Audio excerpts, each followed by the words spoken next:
Hey everybody, super bummed that I cannot attend the call on Friday, but I thought I would make a video and at least give you a peek behind the curtain, what happened in the payer sphere in 2022, why we have momentum going into 2023, and why your research is so critical for us this year and going into 2024.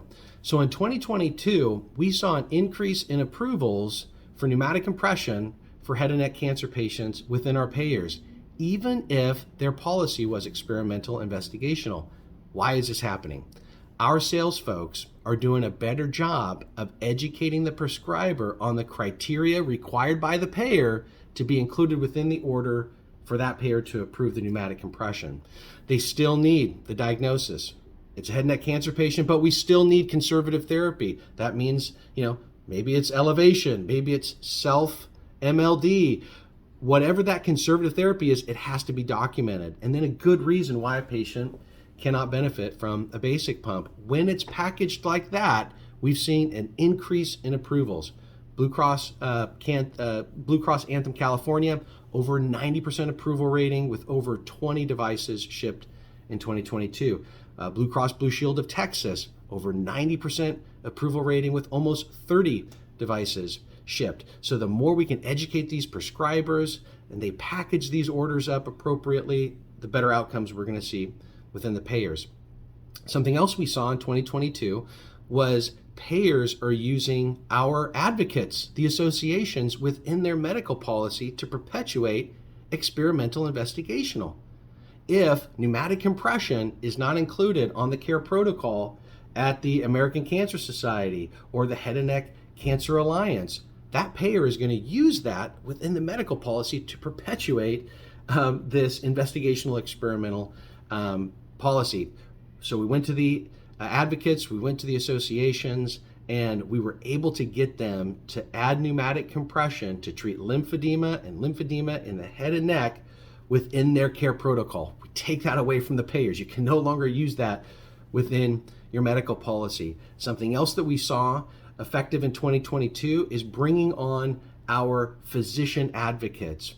At the Cleveland Clinic, radiation oncologist Dr. Shlomo Koifman wrote a letter to CMS pushing back on their policy and also asking them, the NCD, as I understand it, he says, if a patient does 4 weeks of conservative therapy and the lymphedema persists, I should be able to write an order or a prescription for pneumatic compression for my head and neck cancer lymphedema patients as I would for any of my other lymphedema patients.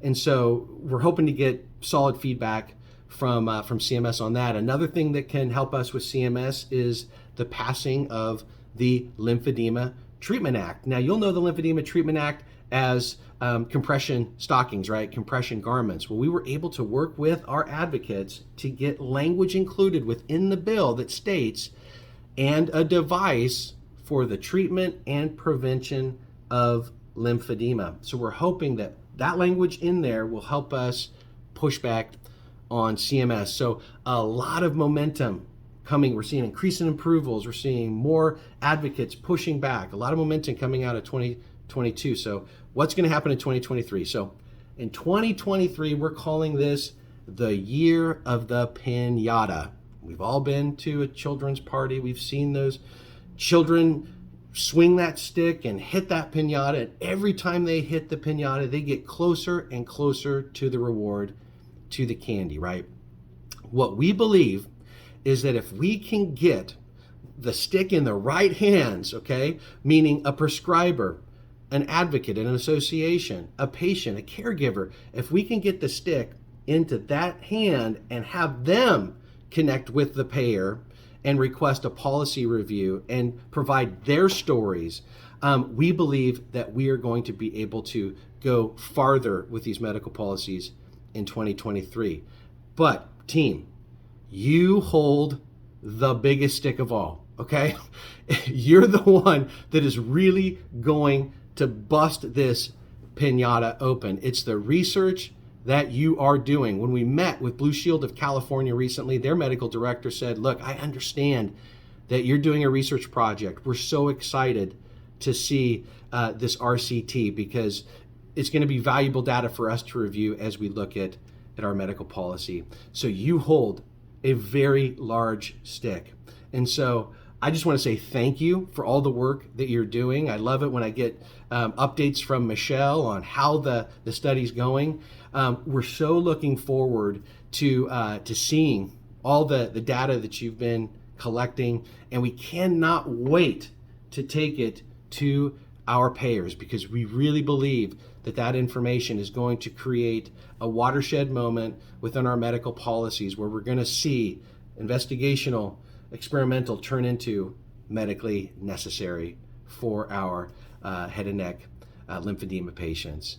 I'm so sorry again that I was unable to join the call. I look forward to connecting with each of you. If you have any questions, you can always contact me.